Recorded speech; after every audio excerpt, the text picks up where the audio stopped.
మలయాళంలో ఫిబ్రవరిలో విడుదలైన ఆఫీసర్ ఆన్ డ్యూటీ మూవీని తెలుగులోను కూడా డబ్ చేసి రిలీజ్ చేసిర్రు. ఇప్పుడు ఈ మూవీ మలయాళంలో బ్లాక్ బస్టర్ హిట్ అయితే అందుకుంది. మరి ఈ మూవీలో మలయాళ స్టార్ హీరో కుంచకో బోబన్, ప్రియమణి ప్రధాన పాత్రలు పోషించిర్రు వీరిద్దరు అయితే. మరి థియేటర్లోకి వచ్చిన ఆఫీసర్ అండ్ డ్యూటీ మూవీ ఎలా ఉందో మన రివ్యూలో తెలుసుకుందాం ఇప్పుడు. ఇక స్టోరీ విషయానికి వస్తే సిటీలో చైన్ స్నాచింగ్, ఫేక్ గోల్డ్ లాంటి కేసులు జరుగుతూ ఉంటాయి. అదే సమయంలో ఒక పోలీస్ అధికారి ఆత్మహత్య చేసుకుంటుంది.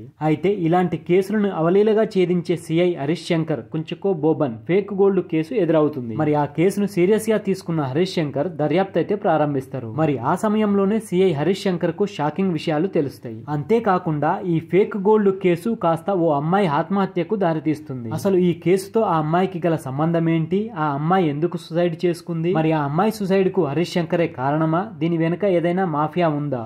ఇదే క్రమంలో హరీష్ శంకర్ కు భార్య ప్రియమణితో తీవ్రమైన గొడవ జరుగుతుంది. మరి అన్యోన్యంగా ఉండే భార్యాభర్తల మధ్య గొడవ ఎందుకు జరిగింది, అసలు వారిద్దరు ఎందుకు విడిపోవాలని అనుకున్నారు, వీరిద్దరి ముద్దుల కూతురు ఎందుకు సుసైడ్ చేసుకుంది అనే ఇటువంటి విషయాలు తెలుసుకోవాలని అనుకుంటే ఆఫీసర్ అండ్ డ్యూటీ మూవీ చూడాల్సిందేమో. ఇక మొత్తంగా ఎలా ఉంది అంటే ఈ movie murder, mystery, suspense, thriller ని ఇష్టపడే వారికి ఖచ్చితంగా ఈ మూవీ అయితే నచ్చుతుంది. అయితే ఒకవేళ థియేటర్ లో అవైలబుల్ లో లేకుంటే మీకు ఓటీటీలో వచ్చినాక తప్పకుండా చూడండి. ఇక ఓవరాల్ గా ఎలా ఉంది అనేది మన విశ్లేషణలో తెలుసుకుందాం. దానికంటే ముందు ఫ్రెండ్స్, మన ఛానల్లో ఇలాంటి మంచి మంచి కంటెంట్ ఉన్న సినిమాలకు సంబంధించిన రివ్యూస్ రెగ్యులర్ గా వస్తూనే ఉంటాయి.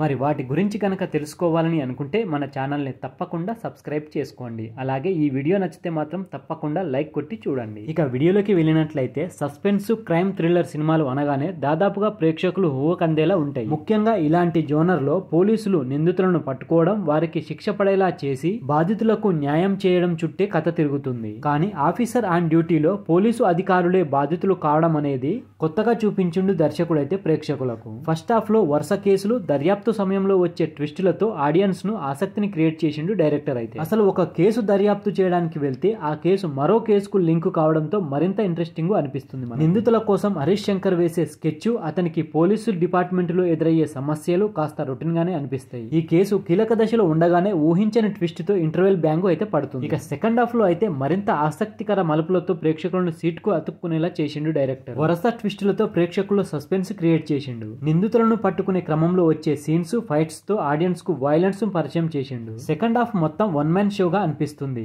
అంతేకాకుండా ఓ సిన్సియర్ పోలీస్ అధికారి కేసు డీల్ చేస్తే ఎలా ఉంటుందనే కోణం కూడా దర్శకుడు తెరపై ఆవిష్కరించిండు. స్టోరీని సస్పెన్స్ గా తీసుకెళ్లడంలో దర్శకుడు సక్సెస్ అయిందనే చెప్పొచ్చు. కొన్ని చోట్ల రొటీన్ గా అనిపించిన ప్రేక్షకులు ఊహకందని ట్విస్టులతో స్టోరీని అయితే ఆసక్తిగా తీసుకెళ్లిండు. ఇక క్లైమాక్స్ సీన్స్ తో అయితే ఆడియన్స్ కు కాసేపు ఉత్కంఠను గురి చేసిండు. ఓవరాల్ గా కొత్త డైరెక్టర్ అయినా తాను అనుకున్న పాయింట్ ని తెరపై ఆవిష్కరించడంలో సక్సెస్ అయిందనే చెప్పొచ్చు. క్రైమ్, సస్పెన్స్, థ్రిల్లర్ సినిమాలు ఇష్టపడే వారికి ఆఫీసర్ అండ్ డ్యూటీ సరికొత్త అనుభూతిని ఇస్తుందనడంలో ఎలాంటి సందేహం లేదు. ఇక మలయాళ స్టార్ కుంచకో బోబన్ పోలీస్ అధికారిగా తన అగ్రెసివ్ యాక్టింగ్ తో మెప్పించిండు. ప్రియమణి పాత్రకు పెద్దగా ప్రాధాన్యత లేనప్పటికీ తన రోల్ కైతే పూర్తి స్థాయిలో న్యాయం చేసింది. ఇక మిగిలిన నటీ నటులందరూ తమ పాత్రల పరిధిలో ఆడియన్స్ అయితే మెప్పించారు. ఇక టెక్నికల్ పరంగా కూడా మూవీని అయితే మెచ్చుకోవచ్చు. జేక్స్ బీజోయ్ బీజిఎం అయితే ఈ సినిమాకు ప్లస్ అని చెప్పొచ్చు. సో ఓవరాల్ గా సినిమానైతే ఒకసారి తప్పకుండా చూడొచ్చు. థియేటర్ లో అవైలబుల్ లో ఉంటే చూడండి, లేకపోతే ఓటీటీలోకి వచ్చినాక తప్పకుండా చూడండి. సో ఫ్రెండ్స్, ఇది ఆఫీసర్ అండ్ డ్యూటీ మూవీకి సంబంధించిన రివ్యూ వీడియో. ఈ వీడియో కనుక మీకు నచ్చితే మన ఛానల్ని తప్పకుండా సబ్స్క్రైబ్ చేసుకోండి. అలాగే వీడియో నచ్చితే లైక్ కొట్టండి, కామెంట్ పెట్టండి, మీ ఫ్రెండ్స్కు షేర్ చేయండి. Thank you friends. మళ్ళీ ఒక మంచి వీడియోతో మీ ముందుకు వస్తా. అంతవరకు బాయ్.